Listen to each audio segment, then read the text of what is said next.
Something could be higher. Rick Santelli standing by at the CME in Chicago with some breaking economic data. Rick, is anything higher? Yeah. Continuing claims are higher, which is unfortunate. But let's start at the beginning of the story. Initial jobless claims fell to 444,000, a smidge below the estimate, and a new fresh post-COVID low that usurps last week, which was originally released at 473,000, now stands at 478,000. However, on continuing claims, instead of a 3.6 number on the million, we end up with 3.751 million. So 3,751,000. This is not the lowest post-COVID number. The lowest post-COVID number was back in the second week of April at 3,652,000. And last week had a slight revision, but in the grand scheme of things, it's not really a big difference. On Philly for May, the Philly Fed Business Outlook came in light at 31.5.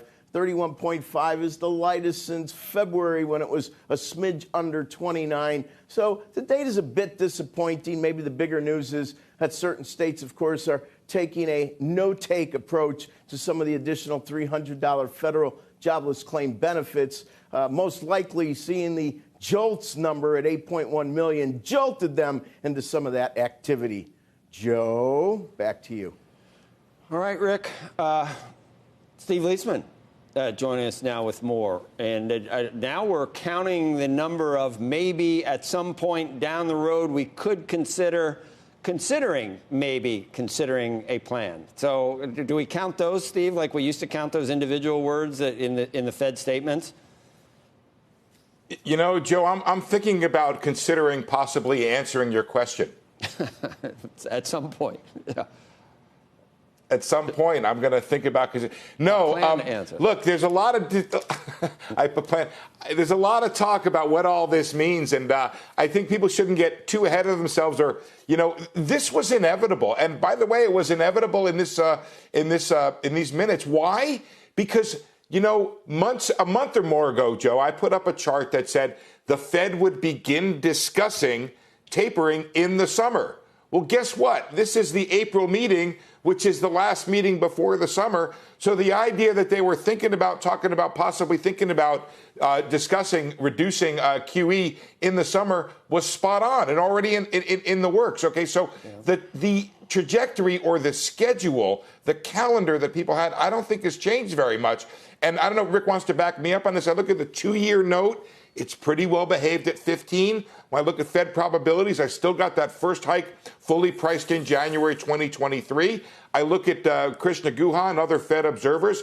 They're saying, hey, the Fed may announce that it's going to taper if there's a Jackson Hole meeting. We don't know yet if that's going to happen in August.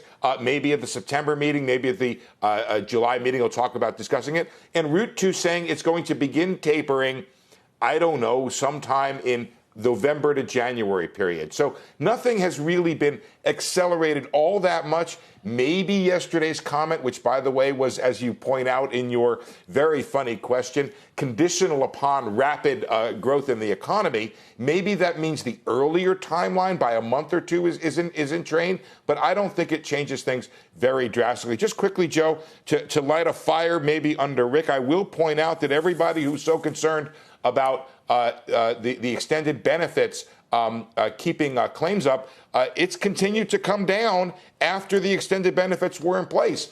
And you also keep comparing the JOLTS thing of 8.3 million, which is a March number. That's the month that benefits were extended. So you can't have extended benefits at the same time. So let me just, at the same time that you're saying they're reducing people taking jobs, at least not at the moment. That may prove to be true. I'm just not ready yet to make that call.